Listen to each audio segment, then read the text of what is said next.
салому дуруди бепоён ба ҳамаи шумо мухлисони азиз. ин барномаи дар шабакаҳои иҷтимоист. ман Фирдавси хурсандам. Генрих Михтариян нимҳиматгари дастаи Арсенал дар финали Лигаи Аврупо иштирок намекунад. Сабабаш ягон осебу ҷароҳату чизи дигар нест. ӯ танҳо ба хотири бехатарӣ ба Боку намеравад. инро пойгоҳи иттилоотии Евроспорт навишт ва ишора кард ки мавзӯи геополитика бошгоҳи Арсеналро маҷбур сохт то номи ӯро аз ҳайати асосӣ дар финали Лигаи Аврупо хат бизананд. шумо медонед ки феълан миёни Озарбойҷон ва Арманистон баҳси ба кадом сарзамин тааллуқ доштани Карабои кӯҳӣ ҷараён дорад. Михтариян ки армени аст, дар Боку шояд ҳаёташ зери хатар бошад, чун финали Лигаи Аврупо миёни Арсенал ва Челси дар Боку баргузор мешавад. аз ин сабаб Генрих Михтариян дар ин финал нест.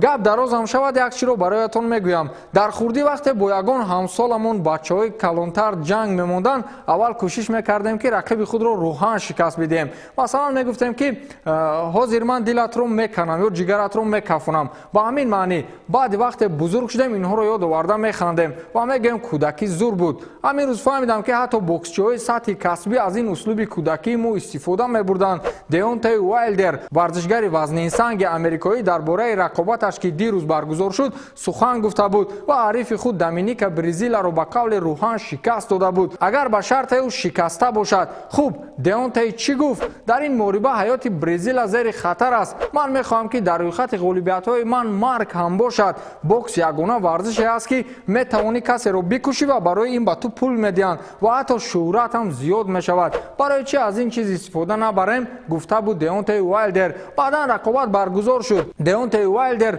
рақиби худро кушт. ин ба маънои маҷозиаш. Деонтей Уайлдер ки дар аввали рақобат хеле асабӣ ба назар мерасид, дар муддати ҳамагӣ 146 сония тавонист ки Брезиларо ба замин афтонад. Брезила баъди чунин нокаут дигар нахест ва ҳама гумон карданд ки Уайлдер ба ваъдааш истод, вале хушбахтона табибон гуфтанд ки саломатии Доминика Брезила хуб аст.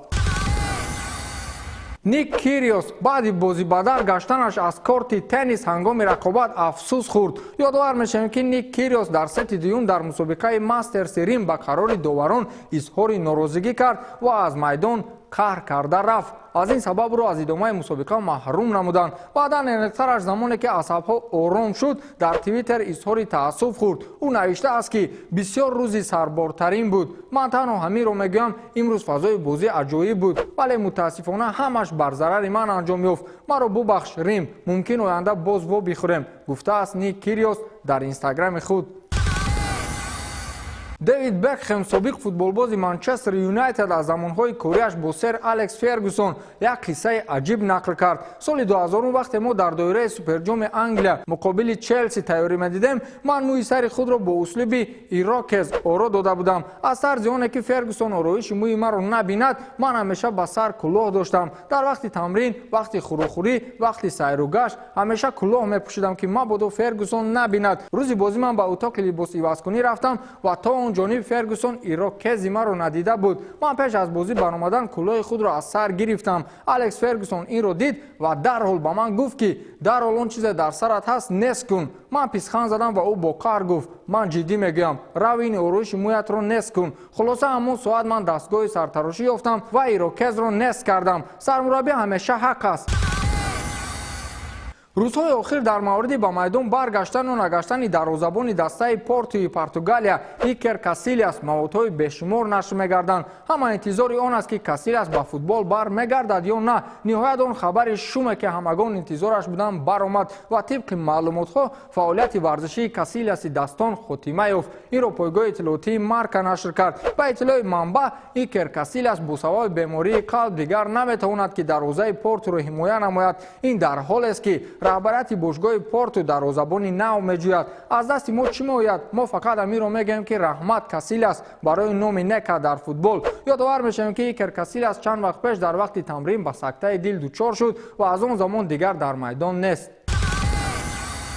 бобати аз симати сармураббигӣ озод намудани Эрнесто Валверде низ мишмишҳо буд. ин дар ҳоле сар зад ки дастаи Ливерпули Англия камбеки таърихиро зидди ин даста дар даври нимниҳоӣ анҷом дод. ин бори аввал нест ки дастаи каталонӣ дар марҳилаи плей-оффи лигаи чемпионҳо ба чунин масъала рӯбарӯ мешаванд. мавсими гузашта низ дастаи Рома айши онҳоро талх карда буд. мухлисони ин бошгоҳи муқтадир овозаҳо бароварданд ки Валверде аз симаташ канор меравад, аммо президенти бошгоҳ бартомею андешаи дигар дорад. ӯ дирӯз ба рӯзноманигорон гуфт ки мо аз кори Эрнесто розием ва ӯ дар бошгоҳ дар симати худ боқӣ мемонад. акнун мавсими оянда навбати кадом даста бошад ки зидди дастаи ӯ камбек нишон бидиҳад?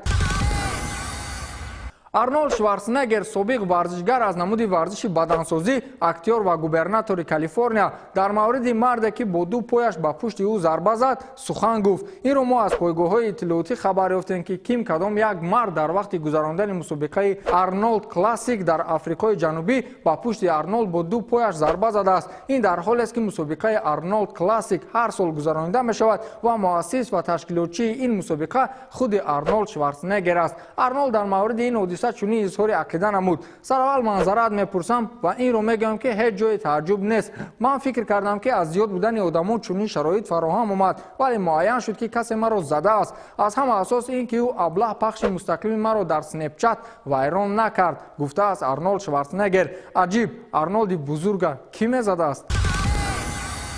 Гарет Бейл ниҳоят хулосаашро гуфт ки дар Реал мемонад ё на. ҳамлагари бошгоҳи шона баъд аз анҷоми бозӣ бо Бетис ки он ҷо гаразмониҳо шикаст хӯрданд, дарҳол ба утоқи либосивазкунӣ рафт ва расонаи иттилоотии Радио Эстадио пас аз чанд лаҳза расонаӣ кард ки Гарет Бейл чунин гуфт: ман 3 соли дигар шартнома дорам. агар хоҳанд ки ман равам, онҳо бояд 51 миллион евро пардохт намоянд. дар акси ҳол ман дар он ҷо боқӣ мемонам. агар маро гӯянд голф бозӣ кун, ман мекунам, гуфтааст Гарет Бейл.